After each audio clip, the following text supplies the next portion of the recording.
महाराज जी, जैसे मतलब घर वाले बोलते हैं, मैं दो बेटियों का पिता हूँ महाराज जी, मेरी दो बच्चियां हैं। तो वो बोलते हैं एक लड़का हो जाए तो। देखो, सबकी आकांक्षा होती, पर हमारे प्रारब्ध भी तो हैं। तो क्या दो बच्चियां बच्चे नहीं है क्या? यही महाराज तो। जी, मेरा मतलब यही नहीं, रहता है तुम्हें कि किसी की जो नहीं भी है सुनना। बहुत है। नहीं, तुम्हें किसी की नहीं सुनना है। बच्चियों को बेटों के समान या उनसे भी अधिक मानो। बिल्कुल महाराज जी। आज बुद्धि भ्रष्ट है लोगों की। बच्चियों को हे प्रकृति से देखते हैं। आज हमारे राष्ट्रपति भी इस देवी ही है, नहीं है? तो फिर राष्ट्रपति इस बार 26 जनवरी को केवल लड़कियों का ही वो दिखाया। सब वीरांगनाएं हैं। हमको तो बड़ा मतलब छाती फूल रही थी कि हमारे हमारे देश के अधिकतर बैच केवल उन्हीं बच्चियों का दिखाया। हमारे देश की वीरांगनाएं बॉर्डर पे खड़ी हुई। भैया, कोई लड़कियां कोई निषेध है क्या भैया? और लड़कियां नहीं होगी तो लड़के कहां से पैदा हो जाएंगे? अरे कहां से? माताएं ना होती तो हम लोग कहां से आ जाए? कहां से आ गए? बोले बेटी नहीं बेटा। अच्छा, तुम्हारे बेटा, उनके बेटा, फिर बेटी, फिर क्या?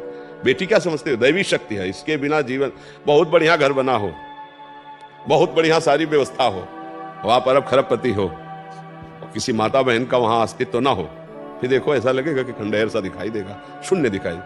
और एक मिट्टी की दीवार हो, छपरा पड़ा हो, एक माई हो, लीप पोत के देखो कितना सुंदर घर। ये गृह लक्ष्मी कही जाती है। तो बेटी को ऐसा ना सोचे, बेटी बेटा है। और आपको सच्ची बताए, आजकल जब बेटा की धक्का लगते ना माता पिता के, तो बेटी ही पालन पोषण करती है।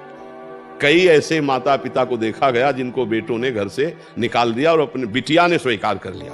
बिटिया के यहाँ जाके वो वहां रह रहे पालन। कई ऐसे हमारे सामने उदाहरण है। और पिता को कोई भी विपत्ति आवे तो आगे बेटी खड़ी हमें नजर दिखाई दी है। तो हमें लगता है बेटियों के प्रति हमारे जो देश में श्रद्धा और भावनाएं थी, वो सब हट रही है। वयोवृद्ध पिता छोटी बिटिया बुला के पैर छू जाते थे, अपनी बेटी के नहीं छू जाते। कितना पवित्र भाव। मतलब छोटी बच्ची तो पूरा परिवार उसे देवी रूप मानता था।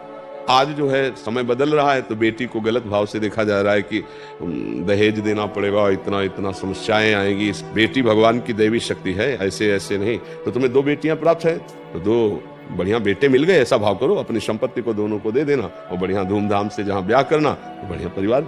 ये थोड़ी कि हमारा कुल हमारे कुल नहीं है, बेटी हमारा कुल नहीं है क्या? जी महाराज जी, ये बोलते हैं घर वाले वंश चलाना होगा, एक बेटा हो जाए। अब जैसे लोग बहू को कोसने लगते हैं कि बिटिया पैदा किए, तुम में सामर्थ्य है क्या बेटा बनाने की? बेटा बेटी बनाने की सामर्थ्य क्या? ये तो भगवान के विधान से होता है, कर्मों के अनुसार। अरे भैया बिल्कुल। और तो कह रहे राष्ट्रपति है हमारे यहाँ, बेटी भारत की राष्ट्रपति है। अच्छे अच्छे बड़े बड़े ग्रेजुएट पदों में बच्चियां हैं। हाँ, कोई कलेक्टर है, कोई पुलिस ऑफिसर है, कोई आर्मी में है। तो अच्छा पढ़ाओ लिखाओ, उनको समृद्ध बनाओ। और ये दिमाग से हटाओ सब लोग कि बेटी बेटा में अंतर है। अरे बेटी बेटा ही है, हमारी संतान है। देखो, जो बेटी के पुत्र के पिंडदान से परम गति प्राप्त होती है, वही बेटे के पिंडदान से होती है, मतलब लाभ मिलता है। तो अगर बेटी का बेटा है और वो पिंडदान कर रहा है, तो नाना को वही पिंडदान प्राप्त होगा। और वो जो मंगल होता है वो मंगल हो। कोई ऐसा थोड़ी कि बेटा ना हो तो हमारा पिंडदान देने वाला कौन? अभी कर्म भी है। अगर बेटा, कितने ऐसे हैं जिनके बेटा बेटा और बेटी के लिए तरसते हैं। भाई बात समझो, बहू को डांटने की या कि ये बेटी बेटी ही पैदा करती, तो कोई ऐसा नहीं है। भाई गर्भ में जो भगवान ने रचना कर दी, उस बच्चे को आने दीजिए और उसको बराबर प्यार दीजिए। कभी ऐसा भेद मत प्रस्तुत कीजिए। और रही कि आगे चल करके दहेज देना पड़ेगा, तो भगवान ने जिस बच्ची की रचना की उसके लिए विधान भी किया है, उसके समान योग्य वर मिल जाएगा। अभी तक ये सब होता रहा है। अब हाँ, तुम अपने स्तर से अलग सोचो तो कमाओ उस तरह का, नहीं तो इस तरह का वर मिल जाएगा, पक्का मिल जाएगा। हमें लगता है कि बेटी का सम्मान करना चाहिए, बेटियों को खूब शिक्षा देनी चाहिए, उनको इतना मजबूत बनाना चाहिए कि हमारी समाज में जो भ्रम पैदा हो गया है कि पुरुष कुछ विशेष है, ऐसा नहीं है। हर मतलब क्षेत्र में हमारी जो बहनें हैं, तो देखो बहुत ये भावनाएं हटाइए। ऐसे ऐसे बेटे हैं कि सब संपत्ति लेकर के और माता पिता को बाहर कर दिए। कितने आपके उदाहरण में है। तो हमें लगता है भगवान के विधान में हमें संतुष्ट रहना चाहिए। जो बेटा जो बेटी दे भगवान का प्रसाद, उनको बेटा ही मान के दुलार करो। तुम्हारे गर्भ से प्रकट हुए तो उनको ऐसे थोड़ी देखा जाता है कि बेटी है तो है।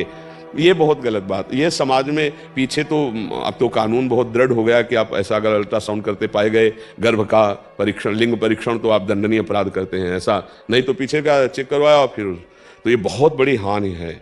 मतलब उस कन्या की हत्या जो गर्भ में अभी है, पूरा परिवार नष्ट हो जाएगा समय आने पर, वो कर्म जब अपना रूप रखेगा। तो इसलिए बहुत प्रसन्न रहिए और धैर्य पूर्वक चलिए। और अभी अवस्था तुम्हारी कौन है? अगर आना होगा बच्चे को तो आ जाएगा, और नहीं आना होगा तो दो हैं, इन्हीं का पालन पोषण करो, चिंता काहे को करते हो? और बड़े बुजुर्ग तो ऐसे ही कहते रहते हैं, उनका स्वभाव ऐसा होता है कि भाई एक लड़का हो जाए, एक लड़का हो जाए, ऐसे को घर गृहस्थी में कहते हैं वो लड़का ही है, ऐसे भाव से।